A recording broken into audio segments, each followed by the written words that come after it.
Guys, malaki ang kaugnayan ng reach at impression sa pagtaas ng ating mga engagement.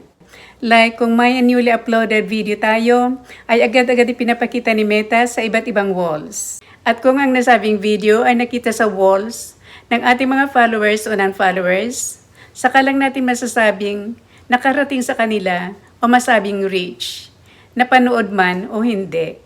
Kaya para hindi masayang ang impression o pagpapakita ni Meta sa ating mga videos sa iba't ibang walls, kailangan alam natin kung anong oras aktibo ang ating mga audience para ang ating mga videos ay makita at hindi lalampas lang sa kanilang mga walls.